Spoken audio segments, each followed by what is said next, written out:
बिस्मिल्लाहिर्रहमानिर्रहीम। आज जो पेपर मैं एक्सप्लेन करने लगी हूँ वो है selecting micro architecture configuration of processes for internet of thing. हम में से हर किसी ने इंटरनेट ऑफ थिंग्स या जिसे आईओटी भी कहा जाता है ये नाम सबने ही सुना होगा। तो आज सबसे पहले हम ये देख लेते हैं कि आईओटी बेसिकली है क्या। आईओटी या जिसे इंटरनेट ऑफ थिंग्स भी कहा जाता है describes the network of physical devices that are embedded with sensors, software, and other technologies for the purpose of connecting and exchanging data with other devices and systems over the internet. जैसे जैसे IoT ecosystem में number of data volume increase होता गया वैसे वैसे उसमें कुछ challenges rise होते गए। अब वो चैलेंजेस या वो प्रॉब्लम्स क्या थी, वो थी network overload, data security and upgradability. Network overload जैसे कि ये नाम से ही हमें पता लग रहा है कि आईओटी ऑब्जेक्ट्स जैसे जैसे बढ़ते जाएंगे हमारे नेटवर्क पे लोड उतना ही बढ़ता जाएगा, या जिसे हम दूसरे लफ्ज़ों में नेटवर्क ओवरलोड भी कहते हैं। फिर है डाटा सिक्योरिटी। ऑब्वियसली जैसे जैसे अब आईओटी नंबर्स इंक्रीज होंगे हमें अपने डाटा को सिक्योर करने की भी ज़रूरत पड़ेगी। The volume of data requiring security increases with the increase in number of IoT objects. Next है upgradability. IoT objects must be designed to support hassle-free addition of new features via remote access. एक time के बाद हमारे जो IoTs हैं उनके जो versions हैं वो पुराने हो जाते हैं, तो हमें उनमें उनको अपग्रेड करने की ज़रूरत पड़ती है। तो ये भी एक इसमें एक चैलेंज था। नेक्स्ट है हमारे पास two tiered heterogeneous processor architecture model for IoT। जैसे कि यहाँ पे आप देख रहे हैं कि इसमें टू टायर्स बने हुए हैं। पहला जो है उसमें आपको एक होस्ट प्रोसेसर नज़र आ रहा है जो कि हाई परफॉर्मेंस ऑप्टिमाइज्ड है और वो इंटरकनेक्ट होता है टायर 2 के साथ। टायर 2 में हमारे पास इंटरफेस प्रोसेसर है जो कि लो पावर की ऑप्टिमाइजेशन के लिए यूज़ होता है। सॉरी, इसको मैं थोड़ा सा और एक्सप्लेन कर देती हूँ। अब इसमें क्या होता है कि ये जो हमारा होस्ट प्रोसेसर है, जैसे कि मैंने बताया कि ये हमारे इंटरफेस प्रोसेसर के साथ इंटरलिंक्ड होता है। अब ये जो हमारे पास इंटरफेस प्रोसेसर्स हैं ये क्या काम करते हैं, ये डाटा सेंसिंग एलिमेंट्स और कंट्रोल एक्चुएटिंग एलिमेंट्स से डाटा को कलेक्ट करते हैं जो कि बाद में होस्ट प्रोसेसर जिनको यूज़ कर रहा होता है। ये प्रोसेसर्स हमेशा एक्टिव मोड में काम कर रहे होते हैं क्योंकि लो पावर ऑपरेशंस की वजह से इनकी बैटरी लाइफ पे कोई इतना ख़ास इम्पैक्ट नहीं पड़ता। तो नेक्स्ट चलते हैं। नेक्स्ट है हमारे पास आर्म आर्किटेक्चर। आर्म आर्किटेक्चर जो है वो 3 कॉर्टेक्स एम प्रोसेसर्स पे कंसिस्ट कर रहा होता है। इसमें बेसिकली 3 प्रोसेसर्स होते हैं। पहला जो है वो नेटवर्क की कनेक्टिविटी को हैंडल कर रहा होता है। सेकंड जो है वो second one is to manage interface with sensors and actuators, और जो थर्ड है वो एज अ होस्ट प्रोसेसर काम कर रहा होता है जो कि यानी कि बाकी 2 प्रोसेसर्स को कंट्रोल करता है। फिर है हमारे पास प्लाटून मेथडोलॉजी। प्लाटून मेथडोलॉजीज जो है वो बेसिकली गिवरिच एट ऑल ने डेवलप की थी और इसमें जो प्लाटून नेम है वो 2 वर्ड से मिलके बना है यानी कि प्लेटफॉर्म ट्यूनर। ये एग्जॉस्टिव सर्च को 2 स्टेज में कैरी कर रहा होता है। जो पहली है वो over cluster of strongly interconnected parameters to obtain Pareto optimal configurations local to each cluster, and the second one is over all the clusters to obtain a global Pareto optimal solution. फिर है हमारे पास methodology. इसमें जो हम methodology use हुई है वो है design space exploration methodology for determining optimal micro architecture configuration of embedded processors for IoT. सबसे पहले मैं ये बता दूं कि इसमें टोटल 4 फेजेज़ हैं। 4 फेजेज़ इस मैथडोलॉजी में हैं जो कि यहाँ पे आपको सामने नज़र आ रही है। पहली है initial one shot search configuration tuning and parameter significance.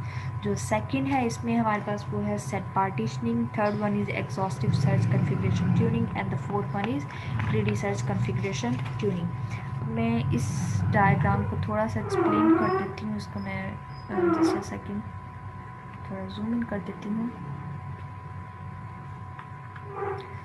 Sorry, ठीक है, ये अब विजिबल होगी।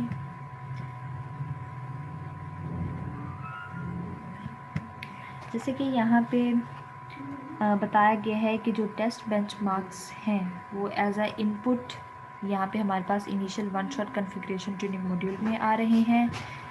नेक्स्ट क्या होगा,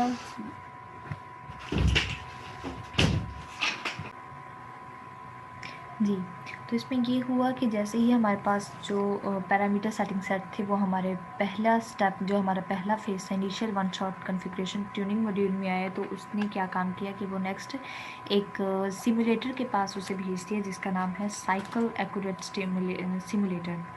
यहाँ पे अब सिस्टम डिज़ाइनर्स की तरफ से कुछ टेस्ट बेंचमार्क्स और कुछ वेट्स फॉर डिसीजन मैट्रिसेस जो हैं वो एज अ इनपुट यहाँ पे प्रोवाइड किए गए हैं। अब वेट्स फॉर डिसीजन मैट्रिसेस का क्या काम होता है? These are used to specify the preferred trade off between conflicting design matrices. जैसे ही जो सिमुलेटर मॉड्यूल है उसने यहाँ पे एक बेस्ट इनिशियल सेटिंग्स यहाँ पे इवेल्युएट की, तो वो बेस्ट सेटिंग्स नेक्स्ट कुछ पैरामीटर्स के थ्रू ऑर्डर सेट के पास चली गई। The order set of just a second, यहाँ पे the ordered set of significance values is communicated to the set partitioning module which separates the parameter into two subsets। जैसे ही simulator ने best initial values को आगे ordered set के पास भेजा, ordered set ने उसे सेट पार्टीशनिंग के पास भेज दिया। अब सेट पार्टीशनिंग में क्या हुआ कि वो नेक्स्ट टू स्टेट्स में डिवाइड होगी, जो हमारी की थर्ड और फोर्थ फेज थी, जो कि एग्जॉस्टिव सर्च है, और जो फोर्थ वन थी वो हमारी है ग्रीडी सर्च। अब यहाँ पे क्या हुआ, एक्सप्लोरेशन थ्रेशोल्ड प्रोवाइड्स, जो एक्सप्लोरेशन थ्रेशोल्ड वैल्यूज़ हैं वो यूज होती हैं to control search space for the exhaustive search phase of our design space exploration methodology. जो एग्जॉस्टिव सर्च है ये हमारे सबसे लॉन्गेस्ट फेज़ है। यहाँ पे क्या होगा, जो बेस्ट वैल्यूज़ होंगी वो सेम नेक्स्ट एक सिमुलेटर के पास चली जाएंगी। वहाँ पे वो क्या काम करेगा, वो उन्हें नेक्स्ट जैसे ही वो वहाँ पे चेक करेगा कि ये बेस्ट वैल्यूज़ हैं, वो उसे नेक्स्ट आगे ग्रीडी सर्च के पास भेज देगा। जब ग्रीडी सर्च के पास उसमें अगर कोई है, अगर कुछ उसमें चेंजिंग्स ज़रूरत पड़ती है तो वो बैकवर्ड चले जाते हैं, अदरवाइज़ वो फिर से उसको एक सिमुलेटर के पास भेज देगा। जब वो सिमुलेटर के पास आएगा, सिमुलेटर उसे चेक करेगा और अगर वो बिल्कुल ठीक है तो वो उसे आउटपुट कर देगा। इसमें अब नेक्स्ट आ जाते हैं हमारे पास, ये वही 4 फेसेस हैं जो कि उस डायग्राम में एक्सप्लेन की गई थी। नेक्स्ट एक्सपेरिमेंटल सेटअप में क्या है, ESESC यानी कि enhanced super scholar simulator was used to simulate all the test microarchitecture configuration generated by our methodology। ये एक फास्ट साइकिल एक्यूरेट चिप होती है और ये out of order disk processors, it models and out of order disk processor running ARM instruction set. अब next हमारे पास कुछ बेंचमार्क्स हैं जो इस मेथोडोलॉजी में यूज़ हुए हैं, जो कि कुछ इस तरह के हैं। पार्सक बेंचमार्क है, स्प्लैश 2 बेंचमार्क्स है, उन बेंचमार्क्स में आगे उनके ब्लैक स्कॉल्स है, कैनियल है, फेसिज्म है, जोलस्की है, FFT है, ये यहाँ पे कुछ बेंचमार्क्स यूज हुए थे। अब नेक्स्ट हमारे पास आ जाता है favourable trade off solution. Increasing the number of, जैसे ही हमारी मतलब कि परफॉर्मेंस इंक्रीज हो जाती है तो क्या काम करता है, प्रोसेसर की जो पावर एफिशिएंसी है वो उसको डिग्रेड कर देता है। अगर हम पावर एफिशिएंसी को इंक्रीज करते हैं तो उसकी परफॉर्मेंस जो है वो डिक्रीज हो जाती है। इसमें क्या है, अब हमने जो यहाँ पे मेथडोलॉजी यूज़ किया उसका जो मेन गोल या जो उसका मेन था वो यही था कि इन दोनों कन्फ्लिक्टिंग डिज़ाइन मैट्रिसेस को बैलेंस करना है। फिर हमारे पास एक कंपैरिजन हमने किया था फुली एग्जॉस्टिव सर्च के साथ। जैसे कि यहाँ पे आप देख सकते हैं कि एक जो हमारी प्रपोज मेथडोलॉजी थी उसके रिजल्ट्स में उसकी जो टोटल पावर है, ये जो उसकी एग्जीक्यूशन टाइम है उसमें, और फुली एग्जॉस्टिव सर्च की जो परफॉर्मेंस वगैरह थी उनमें कुछ चेंज आ रहा है। कोर्स और फ्रीक्वेंसी जो है इनकी वो दोनों ऑलमोस्ट सेम है, लेकिन उसके बाद उनके जो कैशे साइज़ हैं वो यहाँ पे चेंज आ रहे हैं। लेकिन एट द एंड यहाँ पे इस जो हमारी प्रपोज मेथडोलॉजी है उसकी जो टोटल पावर थी वो 1.597 थी, जबकि जो फुली एग्जॉस्टिव सर्च है उसकी 1.600, यानी कि यहाँ पे कुछ पॉइंट्स का डिफरेंस आ गया। सेम उसी तरह से जो एग्जॉस्टिव टाइम है उसकी वो ज़्यादा है प्रपोज मेथडोलॉजी का, और फुली एग्जॉस्टिव सर्च का वो कम आ रहा है। नेक्स्ट हमारे पास यहाँ पे कुछ IoT एप्लीकेशंस हैं उनके बेंचमार्क्स के साथ। इसमें डाटा सेंसिंग एंड एग्रीगेशन है जिसमें कोलास्की और रेडिक्स यूज़ हो रहा है। Data analysis and data mining है जिसमें ये दो यूज़ हो रहे हैं। फिर उसके बाद ग्राफिक्स आ जाता है थर्ड पे। उस ग्राफिक्स में फेसिज्म यूज़ हो रहा है और फ्लूडानामाइट यूज़ हो रहा है। जो सबसे इसका लास्ट एप्लीकेशन है सिग्नल प्रोसेसिंग एंड कम्युनिकेशन की, उसमें FFT यूज़ हो रहा है। अब इस पूरी ओवरऑल जो रिसर्च पेपर था उसका हमारा कंक्लूजन क्या निकला कि जो हमारी मेथडोलॉजी है वो ऑब्टेन करें micro architecture configurations close to within 2.23% to 3.69% of the configuration. अब जो फुली एग्जॉस्टिव सर्च और जो हमारी प्रपोज मेथडोलॉजी थी उनमें ये थोड़ा सा डिफरेंस आ गया क्योंकि 2.23% से 3.69% तक आ गया।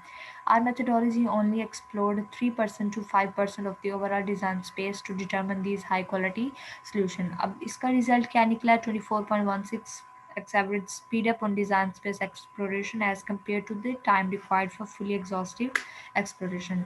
अब इसमें साथ ही हमने कुछ फ्यूचर वर्क इसमें प्लान किए गए थे जो क्या थे, aim to improve our methodology by incorporating better optimisation techniques like genetic and evolutionary algorithms and machine learning.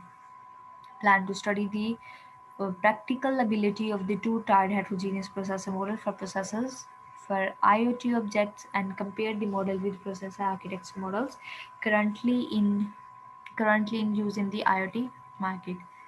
तो ये थी मेरी presentation. Thank you.